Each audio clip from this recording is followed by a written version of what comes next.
So anyway, hello and welcome to another coin video, and this is 4D World, and in today's video we're looking at the coins from the Cook Islands. So here is the actual country.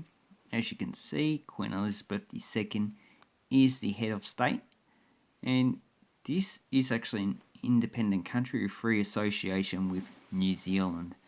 It means New Zealand looks after defence and also external affairs.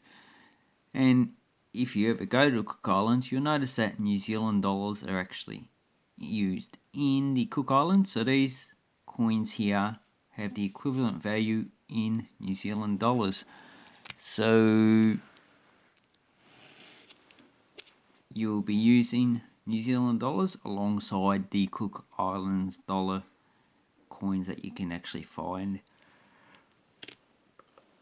So here I have a set of, get rid of the New Zealand ones, of Cook Islands coins. And these actually come about because the New Zealand pound used to circulate in the Cook Islands. And here's a New Zealand 1 florin. And when they changed over in 1967, they actually just changed over using New Zealand coins. And the Cook Islands only started to issue with their own coins in 1972. So that was 5 years after decimalisation. And as you can see, all these coins, when they were first issued, were the same size as New Zealand coins and Australian coins. So 5 cents equivalent to our 5 cent we have here, the 10 cents equivalent to the 10 cent we have in Australia, and so on and so on. And in 2015, they actually issued a smaller set of coins. That is these coins here. So if you can see the equivalent value before the actual, just move them over. So I don't have a 50 cent of the larger type, but I do have a 10 and 20 cent. So this is the smaller type. Not quite comparable to New Zealand smaller coins.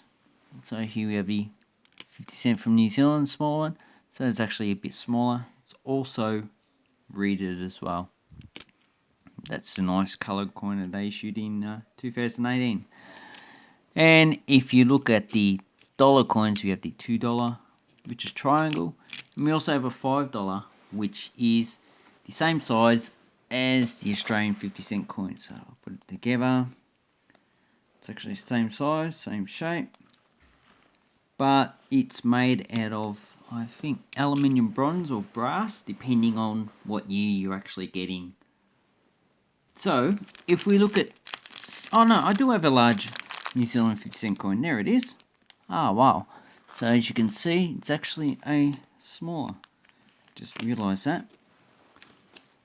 So, and that's actually the same as the 50 cent New Zealand. Even the reading is the same. And the effigy is also the same. So, these are actually pretty low mint coins. So, if I take so I've got a 1 cent here.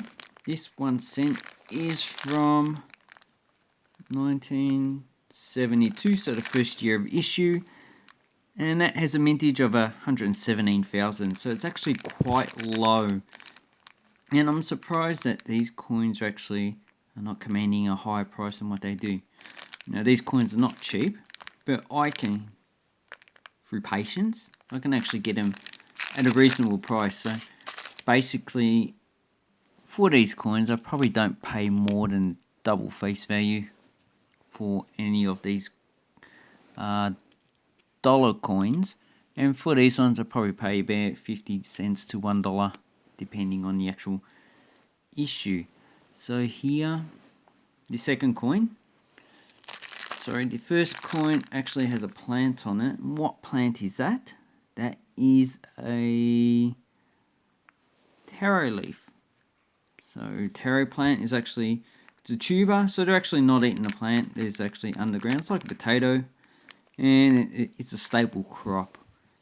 You can actually buy taro at supermarkets and vegetable shops, so it's not that scarce in Australia. Then we have a 1972. It has pineapple on it. So this one is actually from the set. You can tell by the way the actual coin is designed. So this is 1972.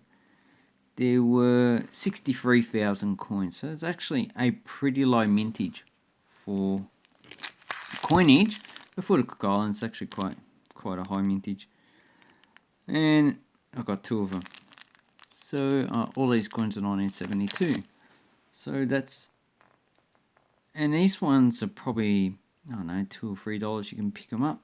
So better value than the red poppy coin. Then we have the 5 cent. So as you can see, the 5 cent has a beautiful flower on it. And this actually looks quite similar to the Malaysian coins of the previous series, the actual flower. And this is actually a hibiscus flower. So I don't have any New Zealand, no. I don't have any Malaysian coins on the table. So I have to dig them out. So hibiscus. And the JB is George James Berry. And he actually designed a lot of Pacific Islands coins. A lot of other coins around the world. This one's 1973. So there was only 8,500 of these coins minted. And they had 13,000 proof. So that's actually very low. Very low. And this coin, 8,500, you're probably looking at, I don't know, probably $1 or $2 to buy this coin. Not really a rare coin. And it shows you that mintage does not equal extreme value. Then we have the 10 cent coin. So I have a few here. So I have the large one. And I have the smaller one. So the large one's copper nickel, the small one's nickel plated steel. And as you can see, it's quite a beautiful coin. It's one of my favourite coins, along with the Samoan 20 cent, which actually is designed by the same person. And this one has oranges on it. So you see that all the images on these coins are either food, wildlife, or customs. This coin is from 1992. Now there are no mintage figures for 1992. But if we have a look at the other coin, this one is 1974. So I've got 2. I've only got one of these coins, 1974. 50,000. So quite a small mintage. But considering the population of the Cook Islands is actually quite small. Can't remember offhand. Just probably 100,000 or something like that. And in the 1970s it probably would have been probably 10 to 20,000. I'm just making that figure up, I'm not too sure. So they're actually quite nice. And then we have a larger coin with the fairy turn. So I'm just going to look at the mintage figures for 1992. Yeah, since not 1987 there are no mintage figures. And this one is the fairy turn. This coin is dated 92, so you're not going to get a mintage figure for that. But it's actually quite a nice coin. And it's got another bird perched on a plant. Not too sure what plant that is. And here I have one. So this is actually from a set as well. So this is 1972. Nice coin. I actually want to keep it in this for now. Maybe I'll take it out and put in coin covers. So 1972 had 31,000. So quite a low mintage for any circulated coin around the world. But this is what you'll probably find for coins of small countries. So, and I'm looking on eBay. You're probably paying about, I can't find any coins on 1972 on eBay. But only a few dollars for that one. Then we had the 50 cent. So I just showed that before. This one has a, okay, so 50 cent. It has a tuna on it. So that's a albacore tuna. And as you can see, it has JB from George James Berry.